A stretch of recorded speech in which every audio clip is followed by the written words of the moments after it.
uma alegria ter você nesta noite, nosso culto da família. Você é muito bem-vindo, você que nos visita, se sinta amado, se sinta abraçado. Nós temos aqui do nosso lado direito, do meu lado direito, né, água, banheiros, café, vocês podem ficar à vontade, tá? E hoje nós vamos estar ministrando uma palavra voltada para as famílias, algo especial da parte de Deus. E nesta noite você é convidado a trazer a sua família para dentro do seu coração, dilatar o teu coração para aquilo que Deus vai falar através da palavra para as nossas vidas. Porque muitas das vezes nós não entendemos os motivos dos conflitos que acontecem nas nossas casas. E eu quero falar então com vocês hoje como resolver conflitos. Como resolver conflitos. Amém? Só que antes de nós iniciarmos, eu quero só lembrar os irmãos, principalmente as irmãs, que no sábado, dia 15, vai ter o Aviva Mulheres, a Camis que já falou aqui, o Aviva Mulheres, vai ser a reunião das igrejas do Regional Araguaia. Todas as igrejas batistas nacionais da Regional Araguaia, do Baixo Araguaia, vai vir para Itaberaí. Vai vir igrejas lá de Chavantina, do Mato Grosso, igreja lá de Canarana, igreja de Barra do Garça, igreja de Torixoréu, igreja de Nova Veneza, aqui de Inhumas. Então vão se reunir tudo em Itaberaí, as mulheres, Aviva Mulheres. E vai ter oficinas, workshops de intercessão, várias oficinas para poder trazer crescimento para as mulheres, para voltarem para suas igrejas capacitadas, avivadas para ministrar. Amém? Então, assim, é um momento de comunhão e eu gostaria que você fizesse um esforço para estar dia 15 lá em Itaberaí, junto com a pastora Iracilene, montando aí uma caravana. Se um carro, se Deus quiser, não vai dar, 2 não vai dar, a gente, se precisar, né, Efraim, coloca o micro-ônibus na jogada aí, não sei que jeito, mas Deus provê. Nosso Deus é Deus de provisão. Então, dê o seu nome, que o transporte depois a gente resolve, né, Gilberto? Transporte é o de menos. E é 0,800 lá, né? É 0,800, não paga nada. E no final tem um jantar, acho que é uma galinhada. Tem uma galinhada no final de tudo, do culto. Você ainda vai sair abastecido. Amém? E é isso. Depois senão a gente fica muito na igreja de muito aviso, né? Nossa, eu fico agoniado com tanto aviso que tem. Sério mesmo, irmãos, eu fico agoniado. Mas fazer o quê, né? Nós somos uma igreja que faz. Então vamos ler o texto que está lá em Gênesis 25, versículo 19 ao 26.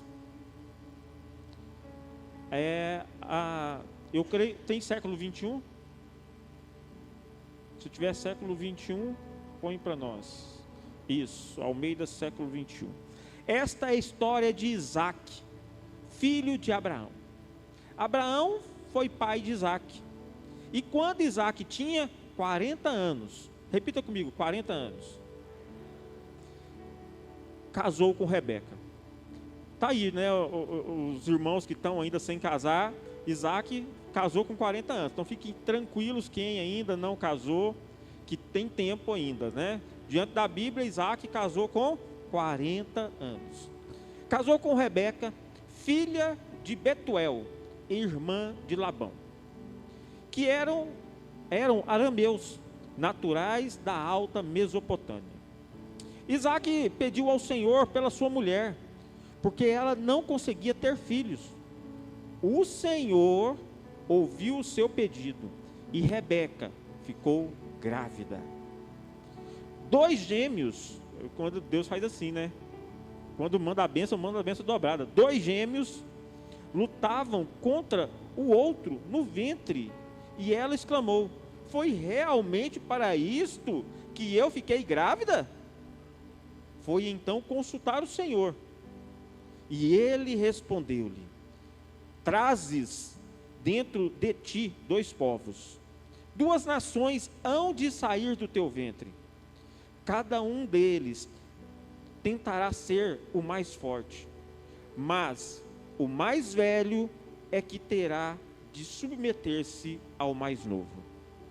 Completou-se o tempo de Rebeca dar à luz e nasceram 2 gêmeos. O primeiro a nascer era muito moreno e todo coberto de pelo, e deram-lhe o nome de Esaú. Depois nasceu o irmão, e como a sua mão vinha a segurar o calcanhar de Esaú, por isso lhe chamaram Jacó, que significa usurpador, ou agarrado ao calcanhar.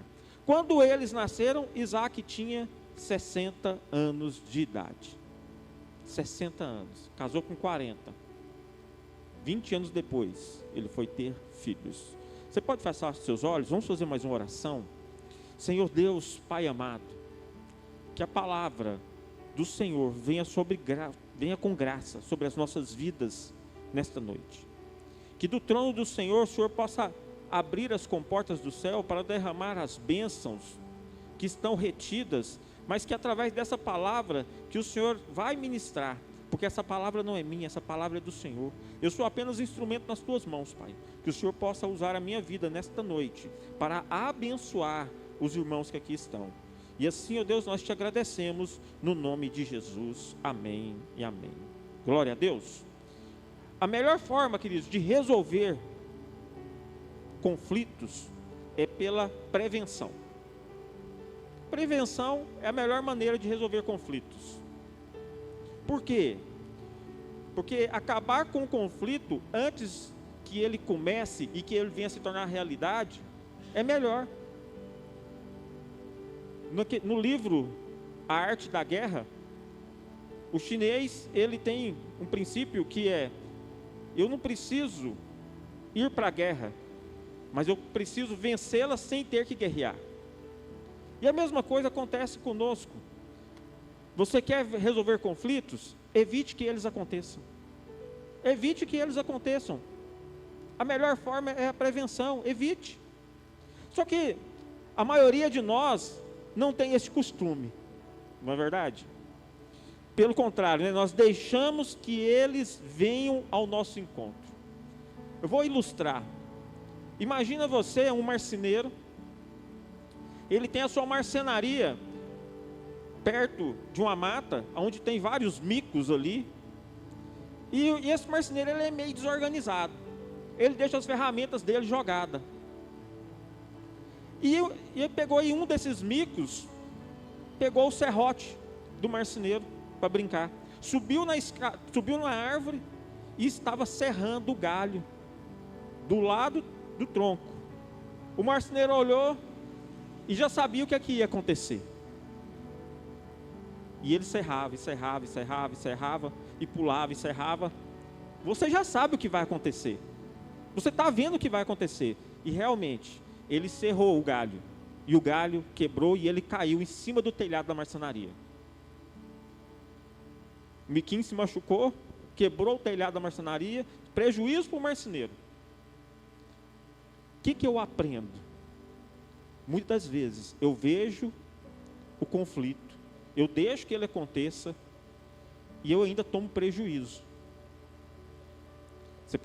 Ele poderia ter evitado o conflito, ele podia ter evitado o prejuízo, mas nós somos acostumados a ver o problema, a olhar para o problema, a olhar para a situação e permitir que a situação continue acontecendo, porque parece que não é comigo. Ela está distante, ela está em cima da árvore, não sou eu, mas acaba me afetando de alguma forma. De alguma forma aquilo acaba por me sujar, por quebrar o meu telhado, não tinha nada a ver. E uma responsabilidade, estava com a minha ferramenta. Talvez foi a sua palavra que levou uma fofoca, que levou alguma coisa e que trouxe o conflito. Então aqui nós temos o resultado da omissão em contraste com a prevenção. Ele podia ter prevenido. Seria melhor o marceneiro manter as suas ferramentas organizadas, trancadas, do que deixar à disposição ali dos micos. Claro que para o marceneiro seria um trabalho a mais, né? Porque só ele estava na marcenaria. Mas seria um problema a menos. O problema maior, queridos, é que Em nossos dias é preferível fugir do embate, é preferível fugir do confronto, do que realmente resolver a questão. Fingir que o problema não existe.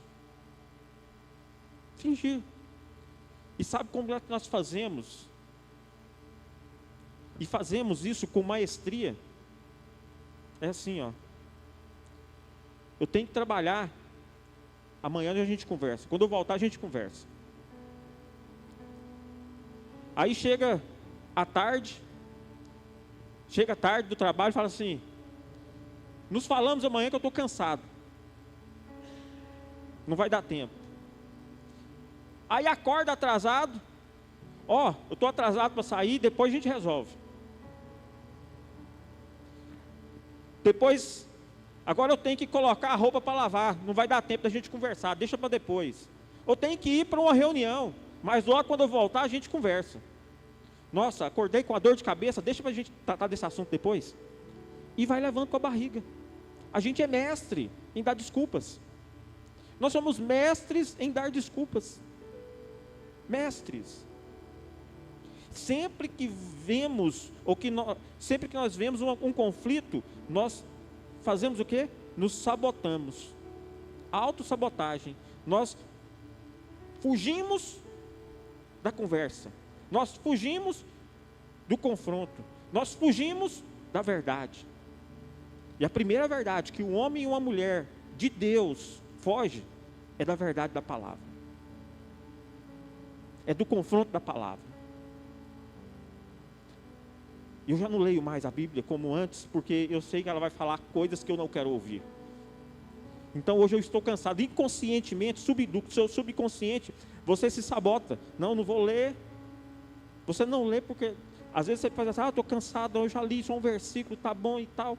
E não vai se desfrutar, até mesmo vir aos cultos, vir à igreja, ter comunhão, você evita.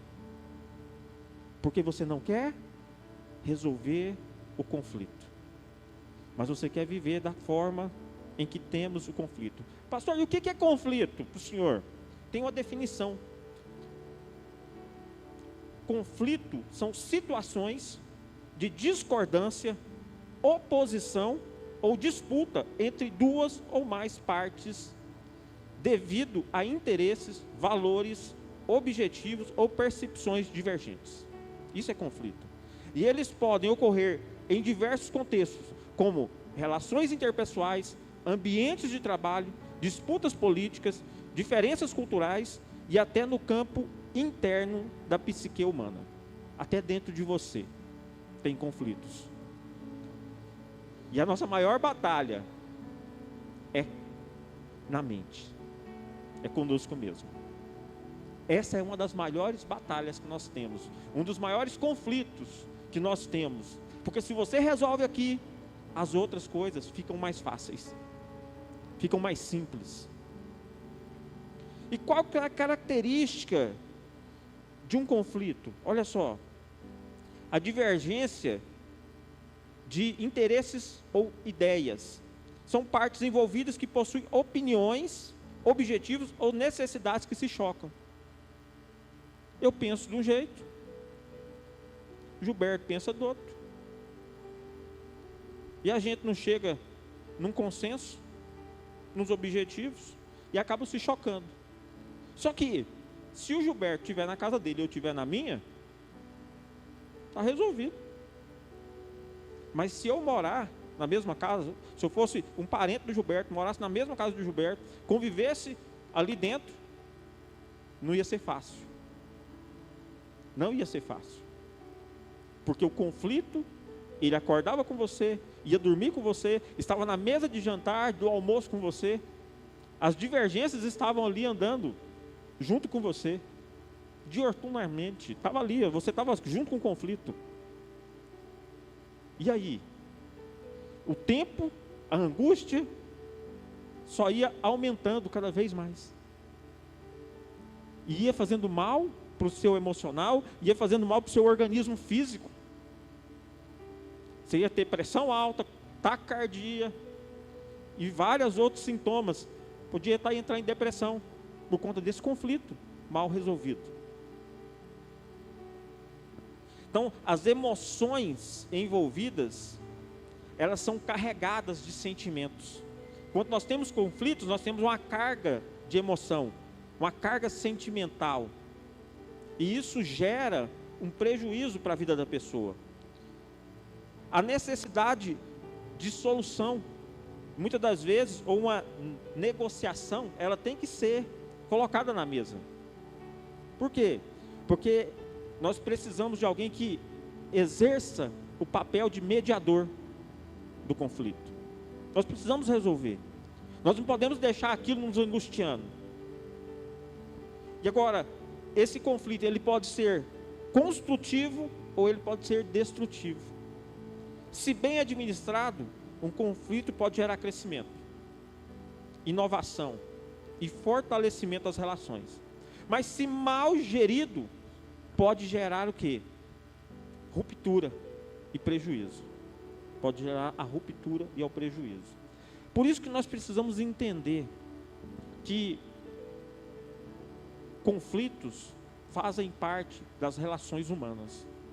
Conflito fazem parte, desde quando o homem é homem, ele tem conflitos para se resolver. Agora, não tem como nós vivermos ausentes dos conflitos. Não tem como a gente viver fugindo dos conflitos. Não tem como você anular o conflito na sua vida. Simplesmente esquecer. Por quê? Ele vai voltar a aparecer. Ele vai surgir novamente, de uma forma ou de outra. Então, conflitos fazem parte da vida. Mas a maneira como nós, ou melhor, a maneira como são tratados, pode o quê? Definir se eles levarão a aprendizados e melhoria ou a desgastes e rompimentos. Como nós administramos eles. E aí eu quero voltar ao texto de Gênesis. No caso dos irmãos, foi trágico, né? Parece uma novela da Globo. Se você for olhar a história de Jacó e Esaú, ali a gente viu só o nascimento deles, mas a história em si, Esaú vende o direito de primogenitura a Jacó, porque chega cansado de uma caçada e morto de fome, e ele entrega o seu direito de primogenitura. Ali a gente vê depois a mãe enganando o pai, Isaac, fazendo Jacó se vestir de Esaú, para poder tapear, para poder ludibriar, para receber a bênção que era de Jacó. E nós vemos o irmão perseguindo o outro para matar, ameaças de morte. Tem ali um roteiro de filme, de novela, porque é a natureza humana. E às vezes nós nos olhamos e vemos assim: será que eu sou o Jacó? Será que eu sou Esaú? Será que eu sou o Isaac dentro da minha casa? Ou eu sou a Rebeca? Quem sou eu dentro dessas histórias? Aonde é que eu esbarro nesse contexto todo? Agora, teve de tudo ali. Irmão passando a perna no outro irmão, mãe enganando o marido para favorecer o filho, o pai tentando resolver a situação antes que Deus, o que Deus já havia determinado, porque Deus já havia determinado que Jacó seria maior do que Esaú, e que Esaú serviria a Jacó. A pergunta que fica, por que Deus permitiu que tudo isso acontecesse? Por acaso a família não é o projeto de Deus? Se a família é o projeto de Deus, por que Deus permite todos esses conflitos no nosso meio? Se a família é o projeto de Deus, como a gente diz, como a gente prega, por que Deus permite esses conflitos dentro dos nossos lares? Porque Deus permitiu esse conflito na descendência do povo dele, Isaac, filho de Abraão, filho da promessa. E ele ainda recebe uma mulher estéril para dar continuidade às gerações futuras. E ele tem que passar, Isaac tem que passar 20 anos orando até que Deus abre a madre, o ventre de Rebeca. E aí ela dá a luz aos 2 gêmeos. E ela ainda pergunta para o Senhor: Senhor, tem um trem errado aqui dentro de mim, porque os meninos não paravam de brigar dentro do ventre. E aí Deus responde para ela: é 2 nações que estão aí dentro. E quando Deus fala isso para ela, Deus fala para ela o quê? Olha, o mais velho servirá ao mais moço. Mas por quê? Porque quando essa briga dentro do ventre, aí a gente entra naquela questão da heresia pessoal, né, Efraim? A gente gosta de contar umas heresias pessoais. A Bíblia não diz, mas a gente olha e vê que estava tendo uma briga ali dentro do ventre. E quem passou na frente para nascer primeiro foi Esaú. Mas o projeto sempre foi, de Deus, sempre foi Jacó. Não era Esaú. O projeto de Deus era Jacó. O decreto de Deus era para Jacó. Mas Deus já falou para Rebeca: ó, vai sair o mais velho primeiro, mas o mais velho vai servir o mais novo.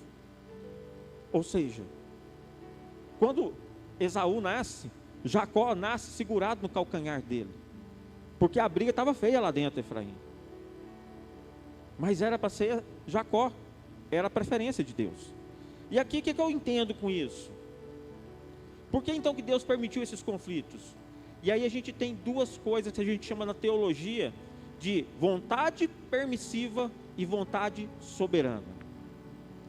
Vontade permissiva e vontade soberana. Ou seja, Deus permite que vivamos conforme nossas escolhas, desde que não ultrapassemos o limite da sua vontade soberana, que são os seus decretos eternos. No final, Jacó se tornou Israel, que é a vontade soberana de Deus. Mesmo que eles estivessem com conflitos ali dentro, o que vale é a vontade soberana. No final, tudo deu certo, conforme a vontade de Deus. Mesmo Esaú tendo nascido primeiro, Jacó foi a descendência. Jacó é um nome humano, dado pelos seus pais, pela ocasião que eles estavam vivendo. E nós damos nomes aos nossos filhos antes mesmo deles nascer. No entanto, na cultura judaica, o nome vinha ali no nascimento, ou por uma profecia.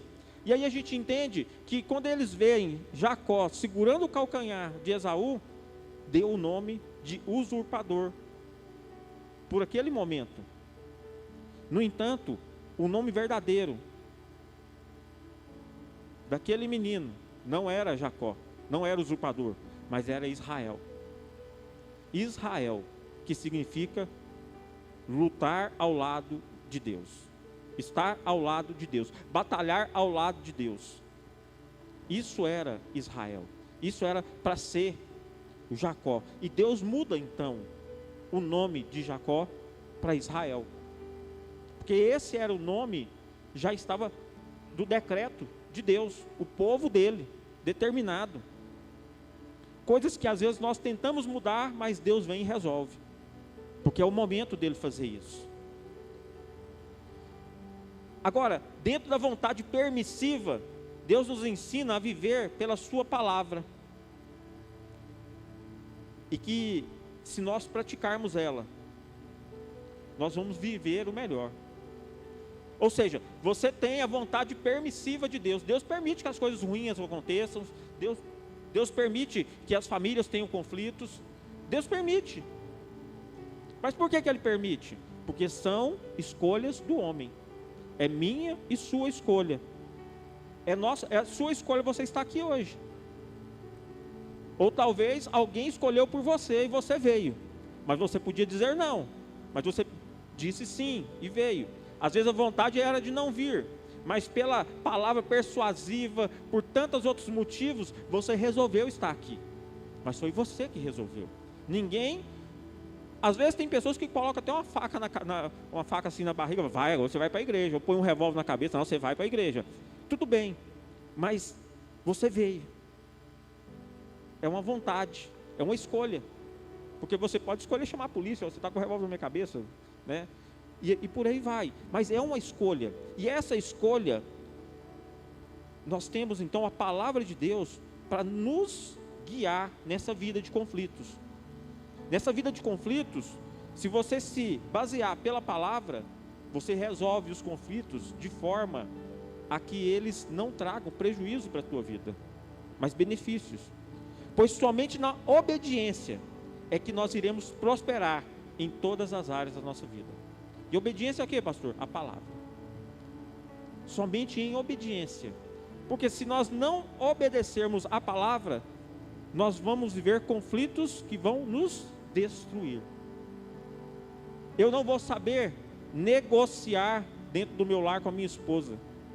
Eu não vou saber educar os meus filhos para que eles vivam conforme a palavra de Deus e para que eles também tenham prosperidade e sucesso, não conforme o mundo, mas conforme Deus. Então, quando eu tenho a direção, então Deus permite sim conflitos, mas Ele não te deixa sozinho em meio aos conflitos. Você não está largado em meio aos conflitos. Você não está sem nenhum apoio em meio aos conflitos. Você tem a direção de Deus para te auxiliar a resolver os conflitos, que é a palavra dele. A palavra dele. Agora, nós queremos resolver o conflito do nosso jeito, da nossa maneira. Como eu fui ensinado pelas tradições dos meus pais, das minhas mães. Não, meu pai fazia assim, ó. Menino deu birra, descia a chinela nele, punha ele para quietar e pronto. Resolve o conflito. Tem gente que resolve o conflito no revólver. Eu lembro, na minha infância, olha para você ver, tinha dois cunhados, todos dois, um morava no fundo da casa do outro, e eles brigaram. Eu devia ter uns 12 anos, e cada um tinha uma caminhonete, e eles foram resolver o conflito. Um pegou a caminhonete, e a outra pegou a outra, e começaram no meio da rua, a um empurrar a caminhonete do outro de frente, até que um saiu com o revólver de dentro da caminhonete, deu tiro para cima, e o outro pegou, deu ré e foi embora. Fugiu. Maneira de resolver conflitos. Na bala. Mas, graças a Deus, isso era em 1986. Né? Lá para 80. 80, 89. Na década de 80. Era assim. Que o pessoal resolvia conflito na rua da minha casa. Mas graças a Deus, hoje a gente quase não vê isso, né? Pelo menos aqui, né? No centro a gente não vê. Agora, Deus não anula a sua personalidade, mas molda. Olha só, Deus não anula quem você é, mas Ele molda você, Ele molda a sua personalidade com o calor das mãos dEle. Porque você é vaso de barro, você é barro na mão do oleiro. E Ele, com o calor da mão, vai te moldando. Ele não tira quem você é, Ele não tira a sua essência, mas Ele te molda através dos conflitos.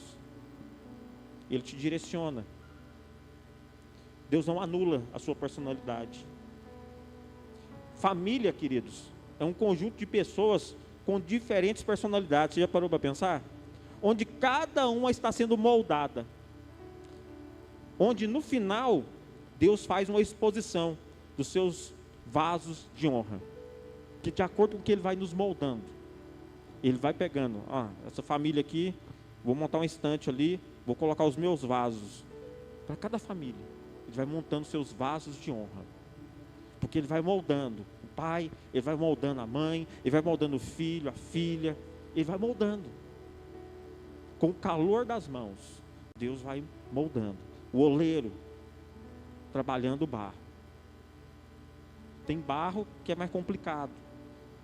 Às vezes não sai do jeito que Deus quer. Ele quebra, coloca na água de novo, amolece. E começa. Tem que ter água, né, Lucas? Sem água não tem jeito. O que é a água? Palavra. Para amolecer o barro precisa de palavra. Palavra, palavra, palavra, palavra. Palavra. Para que o calor da mão de Deus, do nosso sofrimento, daquilo que nós passamos, vai nos moldando e nos fazendo fortes. Família, queridos, é o ateliê de Deus é o lugar de preparo de vidas. Isso é família. Família é isso. Você só está em família porque é o projeto de Deus para nos moldar, para nos fazer como vasos de honra. Deus não quer vasos de desonra, Deus só quer vasos de honra. Só que muitas das vezes nós somos pessoas de dura cerviz, que não aceita o que a palavra diz e que quer viver conforme apenas o que eu penso, o que eu acho. E o que você pensa, o que você acha, para Deus não tem valor, no sentido de princípio, porque Ele é Deus. Que é o meu pensamento a respeito das coisas que o Criador quem fez? Eu sou criatura. Eu sou criatura. Eu não conheço porque Deus me deu um cérebro, porque Deus colocou o coração nesse lugar. A ciência explica muita coisa, mas ela não explica tudo. Ela não explica tudo, porque tem coisa que só Deus explica. É só Ele entende. Quem sou eu para tentar falar para Deus que Ele está errado?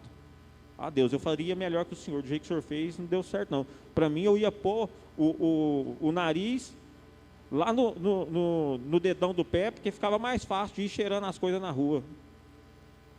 Mas Deus fez você com o nariz no rosto. Deus te colocou os olhos na sua face. Deus é perfeito. O Lucas não gostou da ideia do nariz, ia afogar, né, Lucas? Se fosse para nadar depois, né? Como é que ia fazer? Agora, o que podemos aprender então com a família de Isaac e Rebeca? Primeira coisa que você pode aprender com essa família: não deve haver segredos entre o casal. Cada um pensava de um jeito, cada um pensava de uma maneira, cada um queria fazer as coisas do seu jeito. Cada um guardava no coração o filho preferido. Cada um tinha uma visão daquilo que Deus havia falado. Tem que haver cumplicidade. Tem que haver compartilhamento. Tem que haver harmonia. Tem que ser o que Deus falou, uma só carne. Não tem como ser uma só carne com segredos. Ah, pastor, se eu falar vai dar problema. Já deu problema quando você fez a besteira, hein? Então não tivesse feito, porque se falar vai dar problema.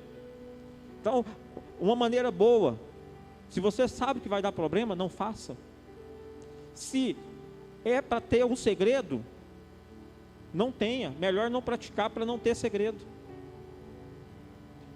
Segunda coisa, o casal precisa entrar em acordo. Agora, esse acordo é acordo com a vontade de Deus. Ele precisa estar em acordo. Mas não é o acordo simplesmente entre o homem e a mulher. É o acordo entre homem, mulher e a palavra.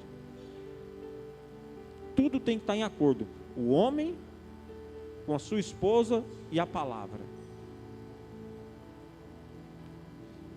A terceira coisa, os filhos devem ser tratados iguais em seus direitos, mas diferente em suas personalidades. Estabelecer limites diferentes para eles, mas com responsabilidades iguais. Porque normalmente filhos, eles são de personalidades diferentes. Ninguém nasce igual, todo mundo é singular. Eu sou diferente do meu irmão. No entanto, eu tenho que ter os mesmos direitos que ele, e ele tem que ter os mesmos direitos que eu. Mas pela nossa personalidade ser diferente, os limites que são estabelecidos para um e para outro também vão ser diferentes. Mas no final, eles devem ter as mesmas responsabilidades. As mesmas responsabilidades. Quarto, ensine os valores, ou melhor, ensine a valorizar os princípios de Deus, para depois ensiná-los a viver no mundo. Não troque o que é eterno pelo temporário, porque Esaú não sabia valorizar o que ele recebeu de Deus. Ele vendeu o seu direito de primogenitura para Jacó. E por isso, ele mesmo chorando não alcançou da parte de Deus o que ele perdeu. Não alcançou. Então, você precisa ensinar para os seus filhos os princípios. Porque princípios é o que você leva para a vida e leva para o céu. Princípio é trazer a cultura do céu para a terra. É viver o eterno na terra. Princípios de Deus. Então, traga os princípios, viva os princípios, para depois você ensinar ele a lidar com o mundo. Porque ele tendo princípios, o mundo vira fichinha. Porque ele vai saber lidar. Ensine princípios eternos. Ensine. Porque o que é eterno tem valor. E o que é do mundo é temporário. Sem valor. E por último, persevere nas promessas. Persevere. Mesmo que pareça distante, ou mesmo que você nem as veja no horizonte, creia que elas estão logo ali, depois da esquina. Por que depois da esquina? Porque ela está escondida atrás, então é só você chegar, virar, opa, está aqui a bênção, está aqui a promessa. Porque muitas das vezes a gente não espera, a gente não persevera, e é preciso perseverar, para alcançar aquilo que Deus tem para nós, para a nossa família. Porque às vezes os conflitos chegam e parece que nunca acaba. Os dias ruins nunca terminam. E eu estou fazendo de tudo. Espere em Deus, que vai dar certo. Deus vai honrar. Perseverança. Perseverança. É claro, se você não fizer o que está nos princípios, nunca vai acontecer as promessas. Mas quando eu vivo pelos princípios, as promessas chegam. As promessas só chegam porque é um princípio de Deus. É um princípio. E eu quero concluir, chamar o Ministério de Louvor, para nós orarmos pelas nossas famílias. Falar para você assim, conflitos são resolvidos em obediência e prática à palavra de Deus. Conflitos são resolvidos em obediência e prática à palavra de Deus. Gostando ou não, simplesmente obedeça. E então viverás e prosperareis. Você quer ver um exemplo? Jesus Cristo. Jesus Cristo. Jesus é o Filho que sempre andou na vontade do seu Pai. Nunca o desobedeceu. Viveu no mundo como se não fosse dele. Mas de fato ele não era daqui. Jesus, quando podia fugir, enfrentava. Jesus, quando podia enganar, falava a verdade. Jesus, quando podia lutar, se entregava. Jesus, quando podia viver, resolveu morrer. Tudo isso para fazer a vontade do seu Pai. Jesus sofreu e morreu por fazer a vontade do seu Pai, para cumprir tudo o que estava escrito. Para o olhar humano, isso foi ridículo, pois ninguém em sã consciência iria fazer o que ele fez. Ou Jesus era um lunático, ou realmente era o Filho de Deus. Sabe por que ele não era louco? Porque depois de 3 dias, o seu Pai o ressuscitou. E mais de 500 testemunhas oculares o viram durante 40 dias. E muitos dos que seguiam, morriam por sua causa e pela sua causa.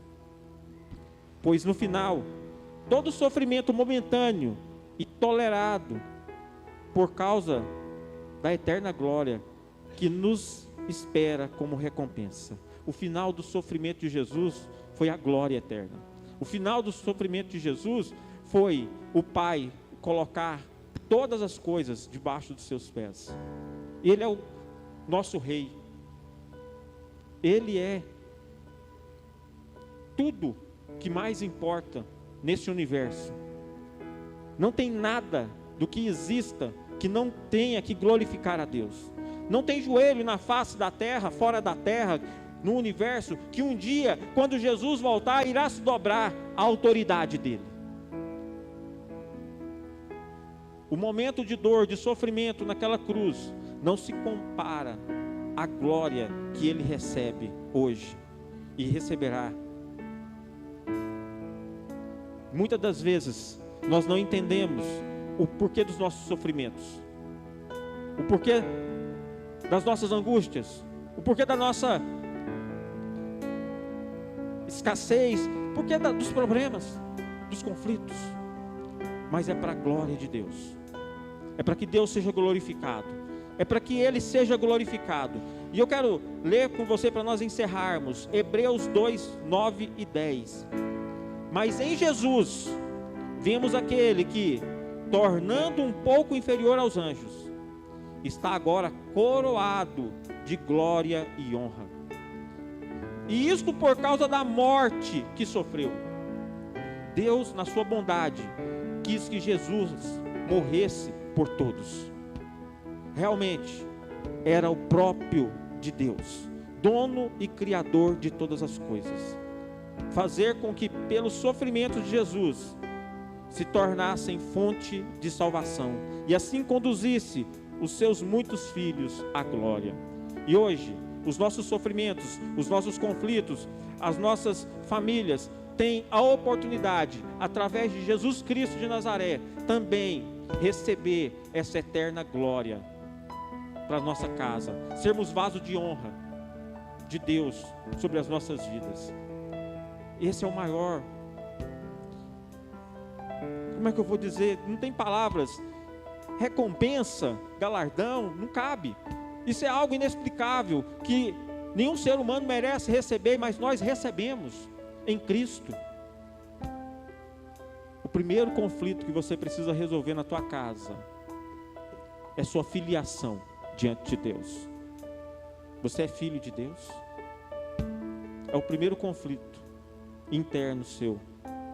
Eu sou verdadeiramente filho de Deus? Porque isso diz onde eu vou passar a minha eternidade. Isso diz aonde eu vou colocar a minha vida eterna, aonde eu vou estar depois que isso aqui acabar.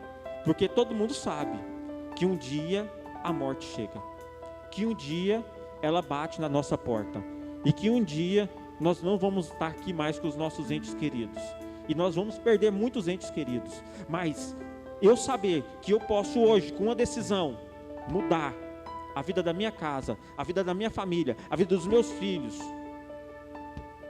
é a causa mais importante de resolver conflitos. Jesus Cristo, Ele resolve o conflito da tua alma, da tua eternidade. Não viva nesse conflito, resolva ele hoje, no nome de Jesus. Você pode ficar de pé?